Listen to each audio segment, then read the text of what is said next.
예전에 한국에서 제가 그 부목사로 섬기던 중에 어느 수련회 갔다가 그 중년의 여집사님의 간증을 들었습니다. 이분은 어린 아이 둘을 집에 두고 일하러 갔다가 그만 집에 불이 나서는 큰 아이를 잃고 둘째 아이는 뛰어내리다 다리가 부러지는 참 안타까운 사고를 당했습니다. 아이를 하나 잃고 나니까 참 살기가 싫어져서 죽고만 싶은데 주변에서 지인들이 다들 안타까운 마음에 위로를 합니다마는 산 사람은 그래도 살아야지 온갖 위로를 들어도 위로가 되지 않더랍니다. 어떻게 하면 죽을까? 큰아이 장례를 치르고 어떻게 하면 죽을까만 생각하고 폐인처럼 지내는데 한 교우가 그래도 같이 수련회 한 번만 가자 그렇게 하도 졸라서 그럼 내가 수련회 갔다 와서 죽으리라 작정하고 어느 수련회를 참여했다는 것이죠.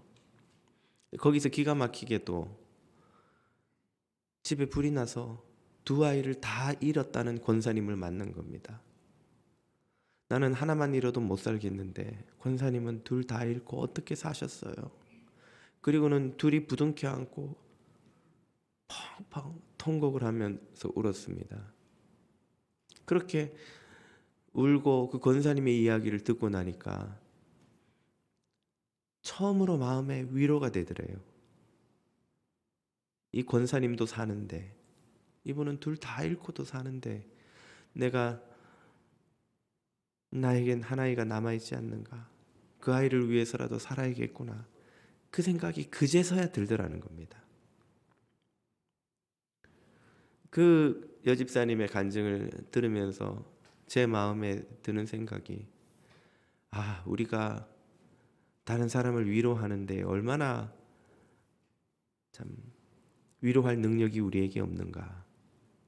그리고 그 고통을 겪어보지 않은 사람은 참 진정한 위로를 하기가 어렵겠구나. 그런 생각이 들었습니다. 최근에도 한 정신과 의사의 글을 읽었는데 그가 하는 말이 환자들이 이런저런 문제를 가지고 상담을 하는데 그중에 참 자기도 뭐라고 할 말이 없는 경우가 왕왕 있다는 겁니다. 난치병에 걸렸습니다. 사랑하는 사람을 어찌어찌하여 잃었습니다. 그런 고민을 안고 괴롭다고 찾아오는 환자들한테는 자기도 뭐라 해줄 말이 없다는 겁니다. 경험상 무슨 말을 해도 그 순간에는 위로가 되지 않는다는 걸 알기 때문에 참 의사로서 참 무기력감을 느낀다 하는 내용이었습니다. 정신과 의사를 현대인의 사제라고 또 하죠.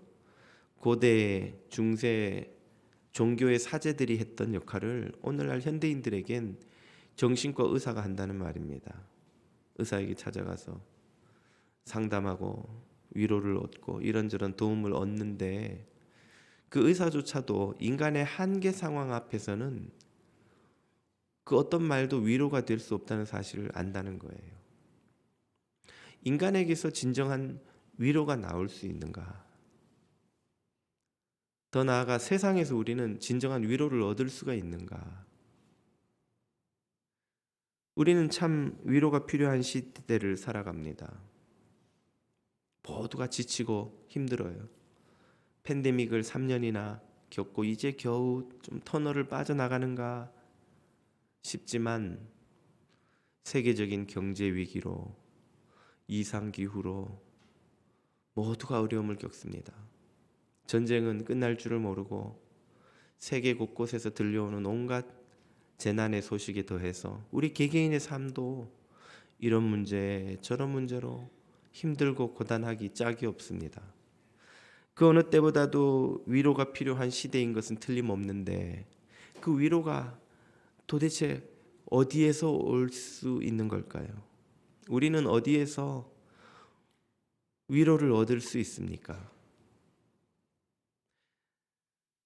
오늘 본문은 예수님이 이 땅에 탄생하신 후 한 달 정도 지난 시점입니다. 어머니 마리아의 정결 예식 때문에 온 가족이 예루살렘 성전을 방문했다가 시므온이라는 나이 많은 선지자를 만나죠. 그는 무엇인가를 기다리는 사람이었습니다. 뭘 기다리는가? 본문 25절이 말씀하십니다. 예루살렘에 시므온이라 하는 사람이 있으니 이 사람은 의롭고 경건하여 이스라엘의 위로를 기다리는 자라. 성령이 그 위에 계시더라. 그는 위로를 기다리는 사람이었습니다. 무슨 위로를?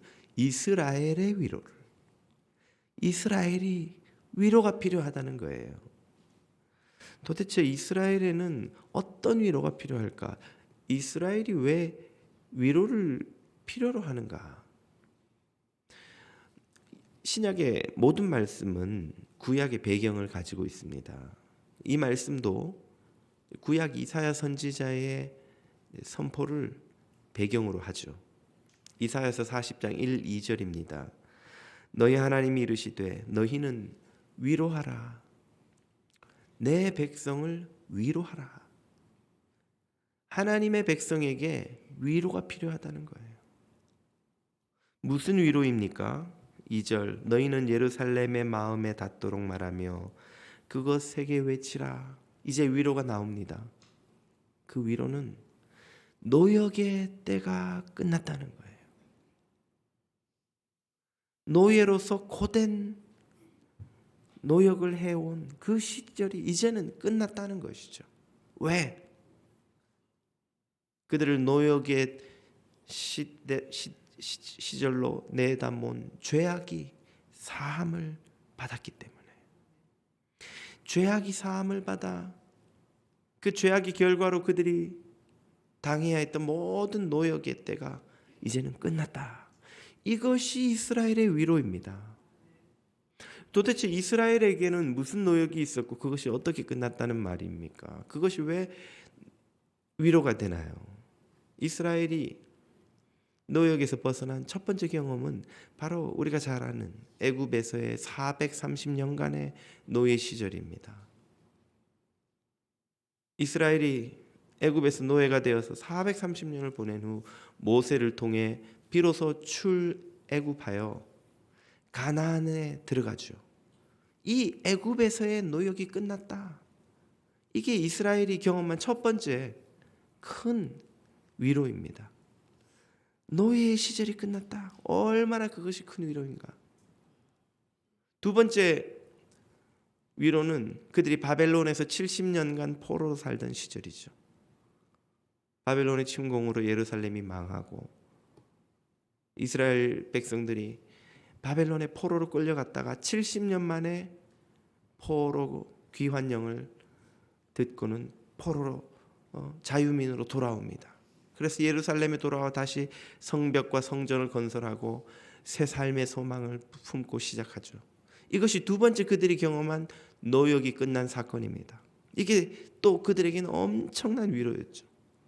여러분 직장 다니시는 분 금요일 오후에 퇴근하실 때 마음이 어떠십니까? 한 주 동안 돈 받고 일하는 그 근로만 끝나도 얼마나 주말이 막 마음이 기다려지고 흥분되고 홀가분하고 위로가 되시냐 말이에요.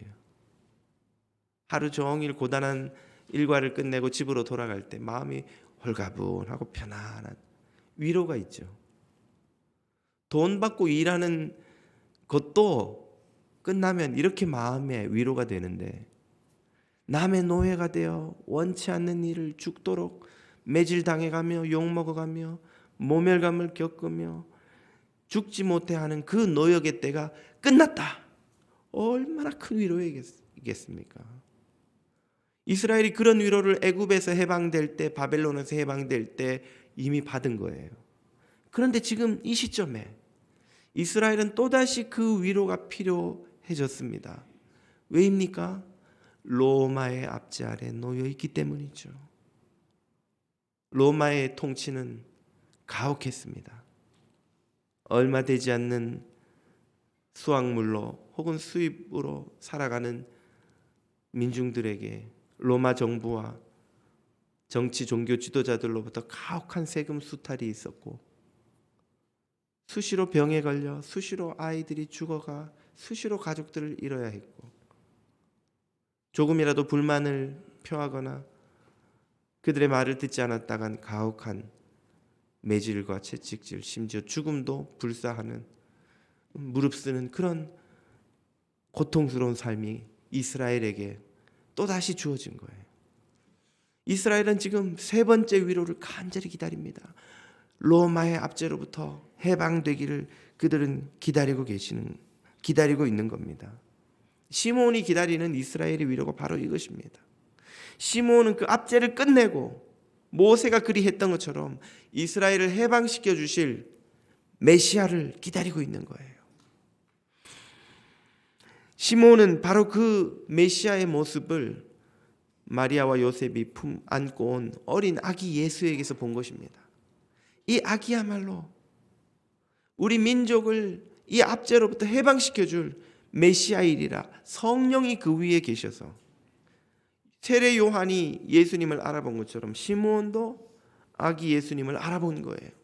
성령의 계시로 그 아기 예수가 메시아라는 사실을 깨닫고 하나님을 찬송하기 시작한 게 바로 오늘 이 본문의 이 장면입니다. 그렇습니다. 예수님은 시므온이 본 것처럼 이스라엘의 메시아로 오셨습니다. 그러나 실제 예수님은 메시아, 이 시므온이 기대했던 것보다 더 큰 메시아였습니다. 예수님은 이스라엘의 메시아일 뿐 아니라 온 인류의 메시아가 되기 위해 이 땅에 내려오신 하나님의 아들이십니다. 예수님은 이 위로를 이스라엘에게만 주시기 위해서가 아니라 온 인류에게 주시기 위해 오셨습니다. 애굽의 압제, 바벨론의 압제, 로마의 압제도 고통스럽지만 우리 인생의 가난의 압제, 질병의 압제, 고난의 온갖 압제도 다 고통스럽지만 그보다 더 중요한 근본적인 진짜 압제가 있습니다. 우리를 이 모든 고난으로 몰아넣은 압제, 바로 죄악의 압제입니다. 죄와 죽음의 압제입니다. 고난의 압제, 질병의 압제, 경제적 어려움의 압제, 이런 문제들이 결코 작은 것이 아니지만 그런 압제로부터 해방되었다고 하여 우리가 진정으로 자유로워지는 것인가? 애굽으로부터 해방되었더니 또 바벨론에게 노예가 되고, 바벨론에게 해방되었더니 어느새 또 로마가 이스라엘을 압제한 것처럼 병을 고치고 나니 돈 문제를 해결하고 나니 자식 문제가 해결되고 나니 또 부부 문제가, 사는 동안 온갖 문제가 끊이지 않습니다. 이 모든 것은 근본적인 압제가 아닙니다. 앞서 우리가 이사야서에서 보았듯이 이스라엘에게 위로가 허락된 이유는 그들의 노역의 때가 끝났기 때문이고, 그 노역의 때가 끝난 이유는 그들의 죄악이 사함받았기 때문이죠. 가장 우리 삶의 근본적인 압제는 바로 죄악의 압제입니다. 죄에 노예된 상태, 이것이야말로 우리를 가장 고통스럽게 만드는 근본적인 압제이지요. 그래서 예수님도 요한복음 8장에서 말씀하십니다. 진실로 진실로 너희에게 이르노니 죄를 범하는 자마다 죄의 종이라. 우리는 모두 죄의 종노릇 하고 있어요. 죄의 노역을 하고 있습니다. 죄의 노역한다는 증거가 무엇입니까? 죄악의 바벨탑 쌓는데 동원되어 이런저런 모습으로 죄를 짓습니다. 우리를 묶고 있는, 손발을 묶고 있는 죄의 사슬을 끊어버릴 수가 없습니다. 그 죄의 압제로 우리에게 끊임없는 죄의 증상, 죄의 책감,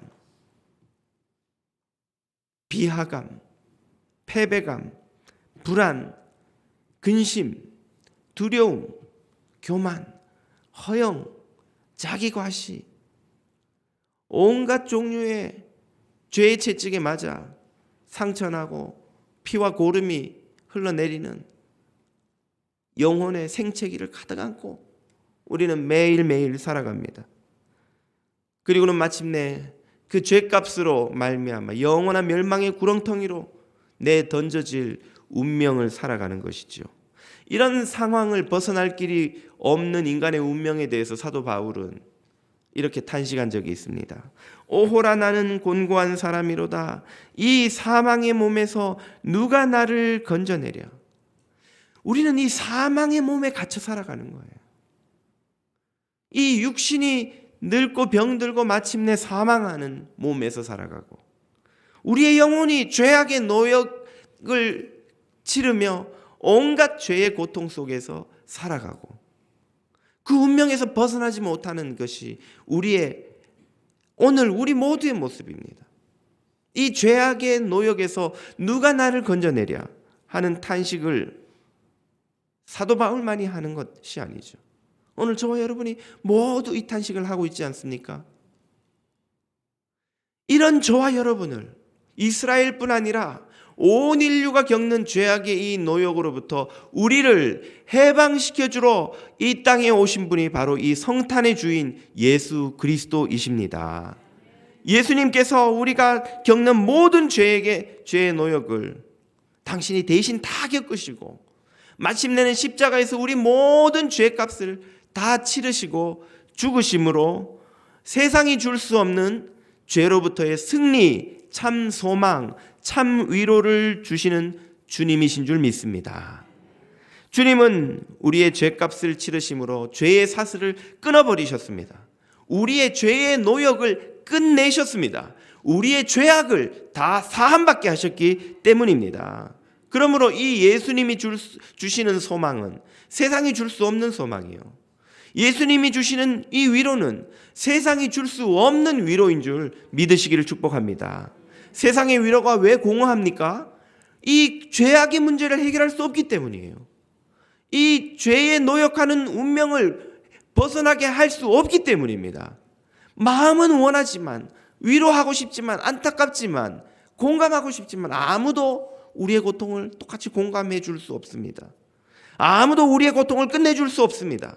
아무도 우리의 운명을 바꿔줄 수 없습니다. 우리는 여전히 물론 난치병을 앓습니다. 사랑하는 이를 잃습니다. 큰 병으로 고통 겪습니다. 경제적 문제, 사회적 문제로 고통 겪습니다. 그리고 마침내 우리는 죽습니다. 그러나 이런 우리의 삶의 남은 노역마저도 완전히 소멸하고 극복하리라는 소망을 주님은 우리에게 확실히 주십니다. 그 소망으로 우리가 거뜬히 그 고난마저 이기게 하십니다. 그래서 사도 바울도 담대하게, 사도 요한이 담대하게 이렇게 선포했죠. 모든 눈물을 그 눈에서 닦아주시니 다시는 사망이 없고 애통하는 것이나 곡하는 것이나 아픈 것이 다시 있지 아니하리니 처음 것들이 다 지나갔음이러라. 아멘. 오늘 우리가 겪는 모든 고통, 죄의 노역의 상태 모두 다 지나가게 될 줄 믿으시기를 축복합니다. 지금 우리의 눈에 흐르는 눈물, 우리가 피할 수 없는 사망, 우리가 이 땅에서 연약한 육신과 죄로 병든 세상에서 살아가느라고 겪어야 하는 모든 애통하는 것이 다 지나가게 된다는 것을 믿으시기를 축복합니다. 이 소망을 예수님만이 우리에게 주시는 거예요. 이 세상에 어떤 권력자도, 어떤 지혜자도, 어떤 뛰어난 사상도 우리를 진정한 죄의 노역에서 건져주지 못합니다. 그러니 그들이 하는 모든 위로가 다 허무한 거예요. 마음은 알지만 위로가 되지 않는 거예요. 그러나 우리의 운명을 죄의 노역에서 완전히 구원하실 예수 그리스도가 주시는 이 소망, 이 위로는 참되고 영원하며 참으로 우리를 위로하십니다. 그분은 이 모든 약속이 진실함을 당신이 죽음에서 부활하심으로 증명해 보여 주셨기 때문입니다. 그래서 사도 바울도 담대히 이렇게 선포합니다. 사망아, 너의 승리가 어디 있느냐? 사망아, 네가 쏘는 것이 어디 있느냐? 사망이 쏘는 것은 죄요. 죄의 권능은 율법이지만 우리 주 예수 그리스도로 말미암아 십자가와 부활로 승리를 주시는 하나님께 감사하노라. 할렐루야. 예수 그리스도만이 이 죄를 해결하시고 죄의 노역을 끝내시고 우리에게 영원한 소망을 주셨습니다. 할렐루야.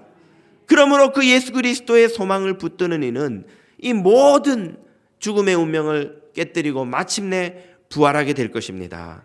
마침내 이 모든 죄의 노역이 완전히 끝난 새 하늘과 새 땅을 만나게 될 것입니다. 그 소망을 이미 성탄의 믿음으로 허락받은 이들은 오늘 이 순간에서부터 그 하나님 나라를 경험하기 시작할 것입니다. 여러분의 삶에 하나님이 임하셔서 승리하시는, 죄의 노역을 완전히 끝내시는 그 천국이 지금 이 순간부터 다시 시작되기를 주님 이름으로 축복합니다.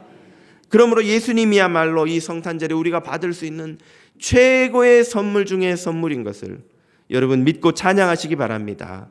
이 선물을 받은 이들은 세상이 줄 수 없는 평안을 누립니다. 좋은 옷, 좋은 시계, 어떤 성탄 선물을 받는들 그 기쁨이 며칠을 갑니까? 그러나 예수 그리스도를 성탄 선물로 받은 이들은 마음에 사라지지 않는 영원한 평안을 누립니다. 시몬이 그 자신의 고백으로 이렇게 알려주지요. 시몬이 아기를 안고 하나님을 찬송하여 이르되 주제여 이제는 말씀하신 대로 종을 평안히 놓아주시는도다. 왜입니까? 내 눈이 주의 구원을 보았고 만민 앞에 예비하신 구원이요 이방을 비추는 빛이요 주의 백성 이스라엘의 영광이니이다. 아멘. 예수 그리스도 생명의 빛, 구원의 빛 되신 주님은 예루살렘 이스라엘 땅을 넘어 온 세상에 비치는 아침 해가 온 세상 구석구석을 비추어 주듯 온 세상의 죄의 어둠 가운데 있는 모든 이들에게 비추는 구원의 빛이요 영광의 빛입니다. 이 성탄에 이 구원의 빛이 여러분의 마음을 비추고 있는지요? 이 추위로 꽁꽁 얼어붙은 여러분의 몸에, 이 온갖 고난으로 꽁꽁 얼어붙은 여러분의 마음에 이 따뜻하고 포근한 이 충만한 영광의 빛, 예수 그리스도의 빛이 흘러 넘쳐 비추어 주시는 성탄이 되시기를 주님 이름으로 축복합니다. 기도드리겠습니다.